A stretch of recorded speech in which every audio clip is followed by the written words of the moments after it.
में इस गुत्थी को वही सुलझाएंगे, क्योंकि मामला थोड़ा फंस गया है। तो बीरेन जी को लाया जाए स्क्रीन पे। भाई बीरेन जी, 11 सीटों पर वोट पड़ना है। अभी पुरी साहब ने ललकारा आईपी सिंह को कि 8 पे लड़ाऊंगा, देखता हूँ क्या करते हो। तो आईपी सिंह ने भी जवाब दिया 4 उतारूंगा, आ जाना मार्केट में, पता चल जाएगा। खान साहब भी कोई नई स्टोरी लेके आए हैं, और केपी मलिक साहब की तो स्टोरी अलग हमेशा रहती है। आप थोड़ा सा इस पे पर्दा उठाओ कि मसला क्या है, चुनाव ना होगा या निर्विरोध होगा?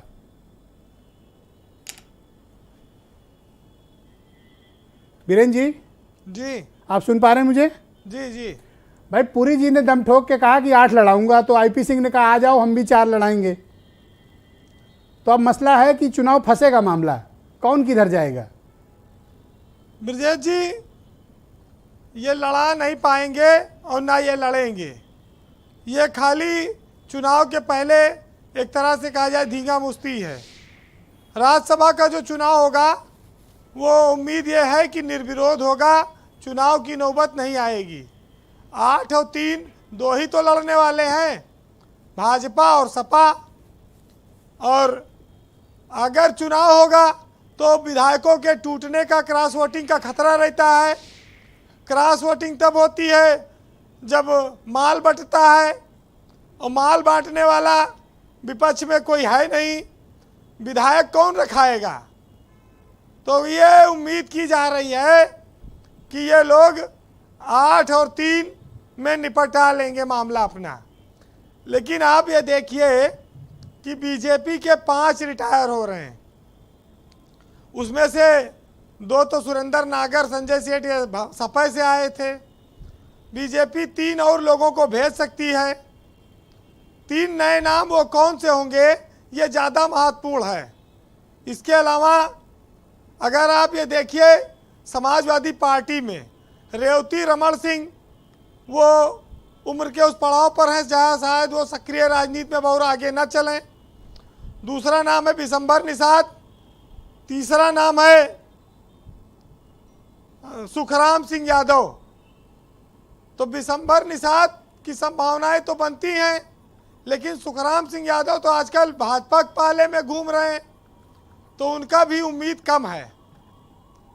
देखिए, निर्विरोध जब चुनाव होगा तो क्रॉस वोटिंग का खतरा नहीं होगा, पैसा खर्चा नहीं होगा, विधायकों को रखाना नहीं पड़ेगा, और कोई रिस्क नहीं रह जाता। आखिरी में ब्रजेश जी रिजल्ट यही आएगा। अब अगर चुनाव होता है तो फिर स्वाभाविक है कि सत्ताधारी दल विपक्ष पर ज़्यादा अटैक करता है, सेंधमारी करेगा। इसकी नौबत मुझे लगती नहीं है, क्योंकि कांग्रेस और बसपा ये लोग थोड़ा, अगर इनके कुछ विधायक होते तब तो चुनाव होता, क्योंकि इनको पाले में अपने अपने खींचने की कोशिश होती। अब इनके पास इतना विधायक नहीं है कि सर खुजला सके अपना बाल, 1 2 इस तरह की स्थिति है। आप देखिए कि सतीश चंद्र मिश्रा और अशोक सिद्धार्थ बसपा से 2 राज्यसभा से रिटायर हो रहे हैं। बसपा की स्थिति राज्यसभा में शायद एक या 2 की रह जाएगी, इस बार वो कोई भेज नहीं पाएगी। कांग्रेस से कपिल सिब्बल का कार्यकाल पूरा हो रहा है, कांग्रेस भी अब की बार कुछ नहीं कर पाएगी, उसके पास 2 ही विधायक हैं। तो आपके मुताबिक बीजेपी 8 खड़ा कर देगी और समाजवादी पार्टी का गठबंधन 11 और वोटिंग नहीं होगी? वोटिंग नहीं होगी। अगर कोई चमत्कार नहीं होता है सतीश चंद्र मिश्रा या प्रमोद तिवारी को लेके, तो बीजेपी, ये मामला तो आप फंसा दिए हो। इसका क्या मतलब है? इसका मतलब यह है कि तो नई स्टोरी लाए हो आप। 2 ही राज्यसभा जाने के प्रबल दावेदार हैं विपक्ष से, जिनके पास अपनी व्यवस्था नहीं है, ना सीट है, जहाँ उनके पास विधायक हैं। एक प्रमोद तिवारी, दूसरे सतीश चंद्र मिश्रा। तो 2 एमएलए पे कांग्रेस से प्रमोद तिवारी कैसे चले जाएंगे? तो बीजेपी पानी छिड़क के पवित्र भी कर सकती है किसी को, कोई बड़ी बात थोड़ी है। बीजेपी के पास तो व्यवस्था है। अच्छा, राजा भैया की पार्टी भी है, 2 विधायक हैं उनके, उनका कोई अपनी इच्छा तो है नहीं, वो तो एमएलसी जिता ही लिए लड़ा के। उनका मैंने जोड़ दिया है बीजेपी वाले में। हाँ, वो सत्ताधारी दल के साथ स्वाभाविक रूप से रहना चाहिए उनको।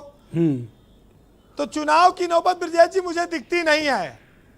ये आप देखिएगा कि आखिरी में तो ये निर्विरोध एक दूसरे को चमक दमक जो आईपी सिंह और अमित पुरी दिखा रहे हैं, ये मतलब क्या है इसका फिर? और ये जो कहानी लाए हैं एमएच खान, उसका क्या किया जाए फिर?